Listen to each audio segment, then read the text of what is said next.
नमस्कार, आप देख रहे हैं लोकसभा चुनाव पर हमारा खास शो बैटल 2024 और मैं हूं आपके साथ परवीन शेख।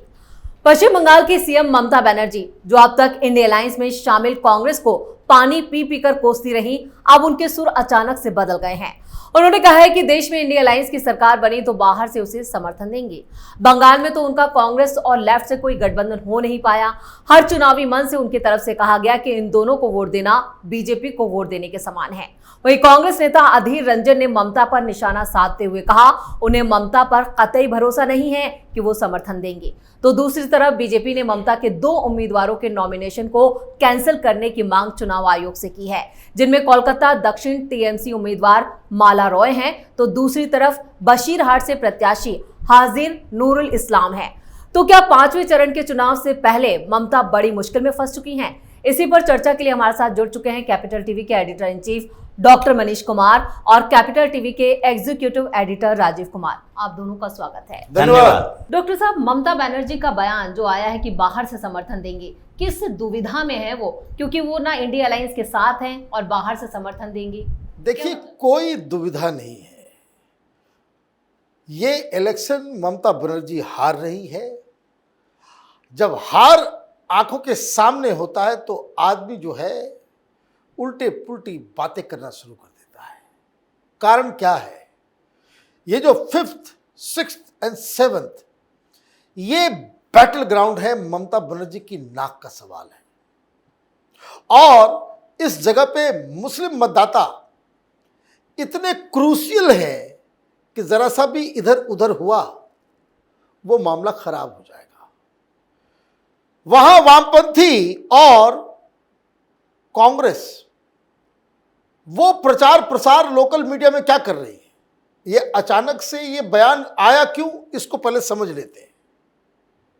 और क्या क्या गड़बड़ियां हैं इस तरह के बयान में, कैसे नुकसान पहुंचेगा उसको बाद में डील करते हैं।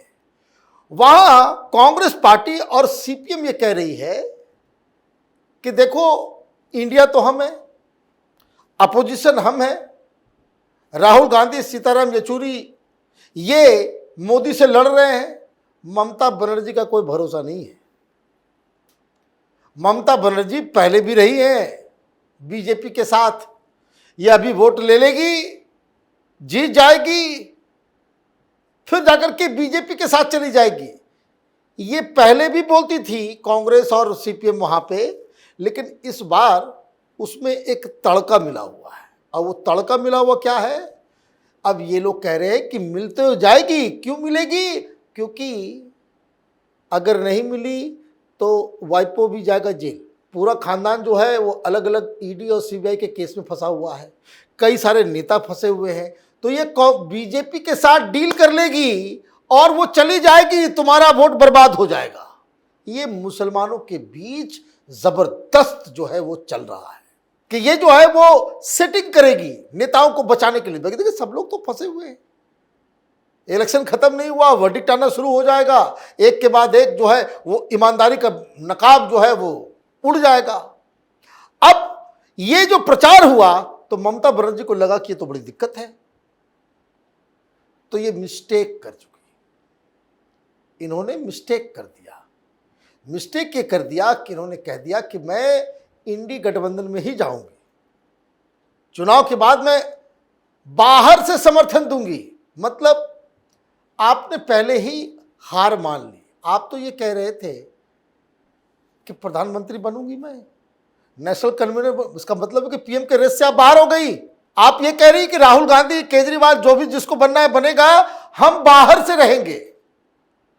तो ये जो 5-6 महीना जो आपने कैंपेन किया देश के लिए, ममता बनर्जी, और ये वो फेसबुक सोशल मीडिया पे जो खर्च हो रहे थे, ये सब पूरा का पूरा धराशायी हो गया।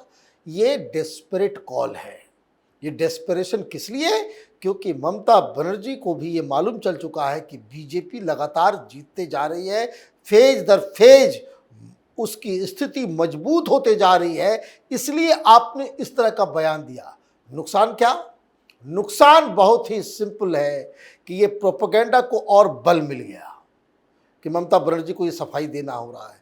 ममता बनर्जी जो वीक लीडर नेशनल पॉलिटिक्स में, उसका कोई रोल, क्योंकि अभी जब इन्होंने कहा कि भाई बाहर से समर्थन करेंगे, ये लोग हंस रहे हैं, फिर मजाक उड़ रहा है। ये कांग्रेस वाले बोल रहे हैं कि देश चलाने का काम हमारा है। वामपंथी जो है नेशनल लीडर रही है, नेशनल पार्टी ने, यूपीए हमने ही बनाया था। अटल बिहारी वाजपेयी को हटाने में सबसे बड़ा योगदान जो है वामपंथियों का था। ये ममता बनर्जी तो उसके साथ चली गई थी। तो ये सारी चीजें हैं। तो कुल मिलाकर के आप ये समझिए कि ममता बनर्जी के लिए आगे आने वाला सारा ये फेज बहुत ज़्यादा इम्पॉर्टेंट है। पहले 3 फेज में तो बीजेपी का बैस्शन था, लेकिन ये ममता बनर्जी के बैस्शन में जो है, उसके गढ़ में चुनाव हो रहे हैं। यहाँ हल्का सा भी ऊपर नीचे हो गया तो मामला 30 तक पहुंच सकता है भारतीय जनता पार्टी का। तो 30 तक पहुंच सकता है। ममता बनर्जी बुरी तरह से राजीव जी फंसी नजर आ रही है। फंसा तो यहाँ पर बीजेपी ने भी दिया है, जिस तरह से उनके 2 कैंडिडेट जो हैं उनका नॉमिनेशन कैंसिल करने की मांग कर डाली गई है। देखिए, ये मांग नहीं है, बल्कि ये मांग से ज्यादा ये समझ लीजिए कि नॉमिनेशन कैंसिल होने के पूरे सबूत हैं। भारतीय जनता पार्टी ने जो कंप्लेन किया है, वो कंप्लेन में सबूत भी दिए हैं कि अगर इस्लाम की बात करें तो वो पहले 2014 में सांसद रह चुका है, सरकारी बंगले का उपयोग किया, टेलीफोन बिल है, और वो सब नो ड्यूज इन्होंने नहीं दिया।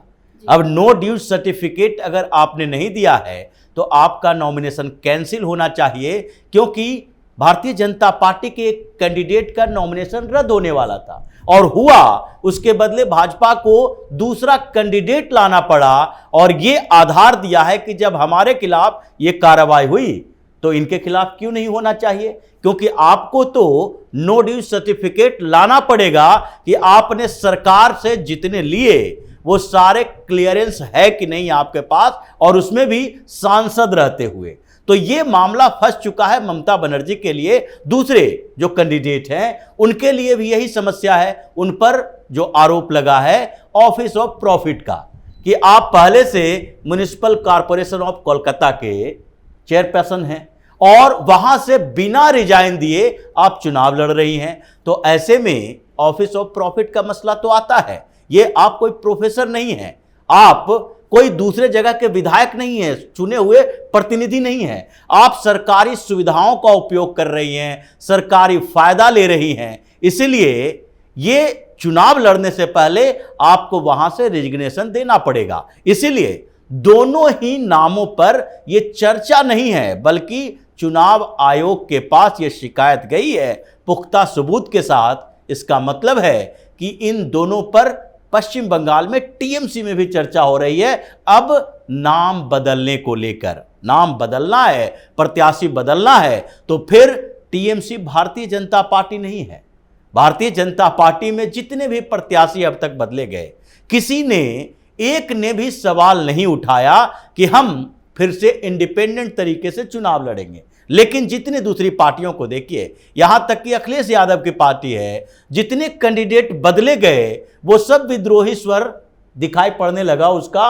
वो टीएमसी में भी ऐसा ही होगा, वो अपने समर्थकों के साथ पीछे आएंगी और उसके बाद टीएमसी के लिए मुसीबत बढ़ेगी। इसलिए भारतीय जनता पार्टी ने वहां चुनावी मैदान में और साथ ही चुनाव आयोग में और फिर कानूनी तरीके से हाई कोर्ट में जिस तरह से ममता बनर्जी को किले में कैद कर दिया है, वो छटपटा रही हैं। और फिर कांग्रेस और वामपंथी पार्टियों ने, इन दोनों के गठबंधन ने भी ऐसा माहौल तैयार कर दिया है कि ममता बनर्जी का वोटर, उनके नेता सब कंफ्यूज्ड हैं। और यही वजह है कि आजकल वो ज्यादा बौखलाई हुई दिख रही हैं। तो ममता बनर्जी के वोटर्स भी यहाँ पर कंफ्यूजन, एक तरह की कंफ्यूजन उनके इस बयान से भी आई है, जिस तरह से उन्होंने समर्थन का ऐलान कर दिया। लेकिन अधीर रंजन चौधरी कह रहे हैं इन पे जरा सा भी भरोसा नहीं किया जा सकता। देखिए, अधीर रंजन चौधरी कुछ कहते हैं और दिल्ली में बैठे हुए जो शहजादे हैं कुछ और कहते हैं। इसलिए शहजादे की वजह से कम 5-7 राज्यों में कांग्रेस पार्टी जो है वो शीर्षासन में खड़ी है। लेकिन एक बात मैं आपको बता दूं, राजीव ने जो एक्सप्लेन किया, ऑफिस ऑफ प्रॉफिट का मसला बड़ा संगीन होता है। सरकार यूपीए की थी और सोनिया गांधी के ऊपर ये आरोप लगे थे, इस्तीफा देना पड़ गया। सोनिया गांधी यूपीए के दौरान इस्तीफा देना पड़ा। जिसने इस देश में ऐसे चुन लिया कि चलो भाई ये हमारा सेवक बढ़िया है, प्रधानमंत्री बनाओ इसको, ये हमारा सेवा अच्छा किया, इसको डिफेंस मिनिस्टर बनाओ। ये बहुत पुराना जो है हमारे परिवार का सेवक है, होम मिनिस्टर बनाओ। ये स्थिति थी ना सोनिया गांधी की। जी बिल्कुल। सुपर प्राइम मिनिस्टर थी, लेकिन ये जो माला रॉय के ऊपर जो आरोप लगा ये ऑफिस ऑफ प्रॉफिट का, तो जो सोनिया गांधी नहीं बच सकती है, ये सब किस खेत की मूली है, तो ये अलग बात है। अब आते हैं बयान पे। देखिए, बंगाल में Mamata Banerjee was the only challenge for BJP. Congress party, भाई राहुल गांधी की बुद्धि का क्या करें, इसको तो बाकायदा प्रिजर्व करके जो इसके ऊपर रिसर्च करना चाहिए कि कैसा पॉलिटिशियन जो अपनी पार्टी की हार पे जो है जश्न मनाता हो। भाई बताइए, ये रिसर्च का सब्जेक्ट है। ममता बनर्जी जीती पिछली बार असेंबली, कांग्रेस पार्टी एक भी सीट नहीं जीत सकी। ज्यादातर का जमानत जब्त हो गया और रिजल्ट आने के बाद पार्टी को कैसे मजबूत किया जाए, वो कहने के बजाय ये कह रहा है कि भाई हम ये कांग्रेस पार्टी की मोरल विक्ट्री है। तो मोरल विक्ट्री के लिए लड़ना है तो करते रहो मोरल विक्ट्री। कि बीजेपी हार गई, उसी में जो व्यक्ति अपनी जीत समझ लेता हो तो उसके बुद्धि का तो बाकायदा उसको कहीं पे रिसर्च का सब्जेक्ट होना चाहिए कि भगवान ने कहां से सब बुद्धि बनाया है भाई, कि आप जो है अपनी हार पे जश्न मनाओ। तो क्या प्रॉब्लम है? प्रॉब्लम यह है कि ममता बनर्जी को आपने बगल में जगह दिया। बेंगलोर में जो मीटिंग हुई, स्पेशली सोनिया गांधी राहुल गांधी के बीच में बैठी थी ममता बनर्जी। ममता बनर्जी के पसंद का खाना लाया गया था। ममता बनर्जी को इतना स्पेशल ट्रीटमेंट दिया गया कि लालू यादव और नीतीश कुमार नाराज होकर के जो है प्रेस कॉन्फ्रेंस किए बगैर अपने हवाई जहाज से वापस आ गए थे पटना। तो पहले तय करना पड़ेगा कांग्रेस पार्टी को कि भाई लड़ना है या दोस्ती करना। ऐसे तो नहीं चलेगा आज की तारीख में कि दिल्ली में जो है हाथ मिलाओगे और कलकत्ता में जाकर के। तो ये सबसे बड़ी दिक्कत कांग्रेस पार्टी की है कि आप ना घर के रहे ना घाट के रहे। बाकी आप समझ गए मैं किस चीज के बारे में कह रहा हूं। तो वो एक कांग्रेस की समस्या है।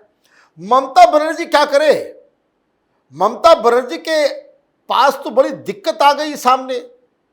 पहले तो अभी से इस चुनाव से पहले तक बहुत पावरफुल, शक्तिशाली, बिल्कुल कर्मठ उस तरह का इमेज था कि किसी से नहीं डरती। ममता बनर्जी तो मोदी भी ममता बनर्जी का कुछ नहीं बिगाड़ सकते, यही इमेज था। चुनाव में कहते मैं तो प्रधानमंत्री मानती नहीं, गाल पे मैं चमाटा मार देती। ये इस तरह से प्रधानमंत्री मोदी के लिए कहती थी और दिल्ली आती थी शॉल लेकर के आती थी, बंगाल का आम लेकर के आती थी प्रधानमंत्री मोदी के लिए। तो खैर वो राजनीति का पार्ट था। लेकिन पिछले 2-3 सालों में जो हुआ, Mamata Banerjee is now a weak leader. Mamata Banerjee अब नहीं कह सकती कि मोदी से मैं डरती नहीं, मोदी मेरा कुछ नहीं बिगाड़ सकते, ये नहीं कह सकती। क्यों? आपके टॉप लीडर्स को पकड़ के जेल के अंदर डाल दिया गया है, आप कुछ नहीं कर पाएंगे। तो ऐसे में एक वीक लीडर इस तरीके से वो संवाद करता है, इस तरह के आर्गुमेंट्स देता है और किसके खिलाफ? उसके खिलाफ जो ऑलरेडी एक कंफ्यूज्ड पार्टी है। तो ऐसे में भारतीय जनता पार्टी के पास क्लियर कट मैसेज है।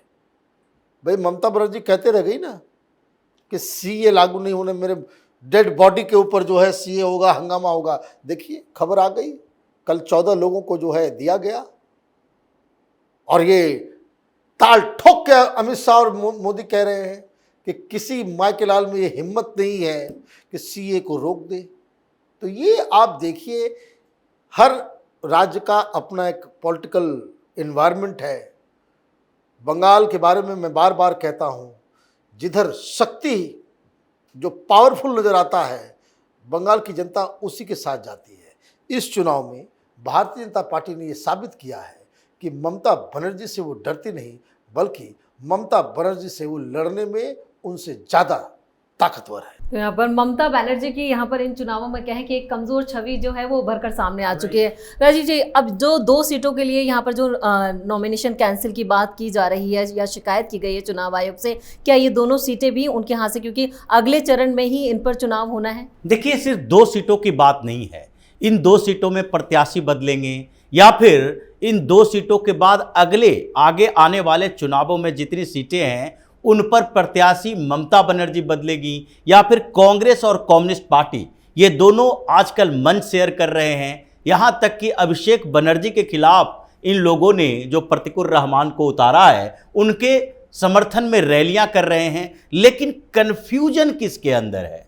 ममता बनर्जी के अंदर सिर्फ है या लेफ्ट और कांग्रेस के नेताओं कार्यकर्ताओं के अंदर भी है? अभी जितनी रिपोर्ट सामने आ रही है, ममता बनर्जी के वोटर के अंदर कंफ्यूजन है, जिसमें सबसे बड़ा चंक जो है मुसलमानों का है। उनके अंदर कंफ्यूजन इस बात को लेकर है कि मोदी को टक्कर कौन देगा, क्योंकि जो भी पैटर्न रहा है मुस्लिम वोटिंग का अभी पूरे हिंदुस्तान के अंदर, वो किसी पार्टी के प्रति लॉयल नहीं है, बल्कि किसी पार्टी से नफरत के बाद दूसरे पार्टी के सपोर्टर है। दिल्ली में अरविंद केजरीवाल के सपोर्टर हैं, फिर उत्तर प्रदेश में वो कांग्रेस और बसपा के नहीं, समाजवादी पार्टी के सपोर्टर हैं। वो इसलिए क्योंकि ये दोनों भारतीय जनता पार्टी को चैलेंज कर सकते हैं। ममता बनर्जी का सपोर्ट इसलिए था क्योंकि वो भारतीय जनता पार्टी को चैलेंज कर रही थी। लेकिन अभी जो स्थितियां बदली, जिसमें लेफ्ट और कांग्रेस दोनों एकजुट होकर ये 4 चरण के चुनाव के बाद से रैलियां कर रहा है, उससे वहां के जो मुस्लिम बहुल इलाके हैं, वोटर कंफ्यूज हो चुका है कि हम लेफ्ट कांग्रेस को दें या फिर ममता बनर्जी की पार्टी को दें। लेकिन कांग्रेस के अंदर एक अलग कंफ्यूजन है। जो रिपोर्ट सामने आई है उसमें कांग्रेस के नेता कार्यकर्ता कह रहे हैं कि हम कितने सीटों पर चुनाव लड़ रहे हैं। अगर देखिए तो पश्चिम बंगाल में कांग्रेस का ये कितना बड़ा एक मूर्खतापूर्ण फैसला था कि जिस पार्टी के 2 सांसद पिछली बार रहे, वो है जो 12 सीटों पर चुनाव लड़ रहा है। जिस पार्टी के एक भी सांसद नहीं रहे, वो 30 सीटों से ज्यादा पर चुनाव लड़ रहा है। फिर फ्रेंडली कुछ चुनाव लड़ रहे हैं 2 सीटों पर। तो ये स्थितियां जो कांग्रेस के लिए रही है, उसमें कांग्रेस के नेता कह रहे हैं स्थानीय स्तर पर कि हम जाते हैं प्रचार के लिए कि साथ साथ प्रचार करेंगे, तो लेफ्ट के दफ्तरों में हमें भगा दिया जाता है। हमारे पास हमारे नेता पैसे नहीं दे रहे, तो अपने पैसे से चुनाव प्रचार थोड़ी करेंगे। बैनर पोस्टर कहां से छपेगा, क्योंकि उम्मीदवार तो वामपंथी पार्टियों का है और हम सपोर्ट करने के लिए पहुंचते हैं तो हमारे पास संसाधन ही नहीं होता है, गाड़ियां नहीं होती है, पेट्रोल का खर्च नहीं होता है, कार्यकर्ताओं को पैसा देने के लिए, लंच करवाने के लिए पैसा ही नहीं है, तो हम प्रचार क्यों करें? उससे बढ़िया घर पे बैठे रहो और उसके बाद उम्मीदवार है लेफ्ट का, वो समझे, वोट देने के समय हम देख लेंगे किस पार्टी को वोट देना है। ये कंफ्यूजन इन लोगों के अंदर है, जबकि भारतीय जनता पार्टी के अंदर ऐसा कंफ्यूजन तो है नहीं। तो इसलिए परेशानी इन लोगों के कंफ्यूजन को लेकर है और ममता बनर्जी इसलिए परेशान है क्योंकि उन्हें लग रहा है कि इस कंफ्यूज्ड माहौल में भारतीय जनता पार्टी बाजी मार ले जाएगी। चलिए, और पश्चिम बंगाल पर इस सटीक विश्लेषण के लिए और तमाम जानकारी के लिए आपको दोनों का बहुत बहुत धन्यवाद। तो बशीरहाट लोकसभा सीट में ही संदेश खाली भी आता है, जो टीएमसी कांग्रेस के लिए पहले से ही परेशानी बना हुआ है। अगर नूरुल इस्लाम का नामांकन फंसता है तो ममता के लिए बड़ा झटका हो सकता है। बीजेपी ने इस लोकसभा सीट से रेखा पात्रा को उम्मीदवार बनाया है। वहीं कोलकाता दक्षिण की सीट से देवाश्री चौधरी को मैदान में उतारा है। यानी 5वें चरण की 7 सीटों पर होने वाले चुनाव से पहले यहाँ पर ममता के हाथ से भी कई सीटें फिसल सकती हैं। आपको हमारा ये वीडियो कैसा लगा, नीचे कमेंट करके अपनी राय जरूर दें। वीडियो को लाइक करें और शेयर करें। कैपिटल टीवी को अगर सब्सक्राइब नहीं किया है तो जल्दी से सब्सक्राइब करें। धन्यवाद।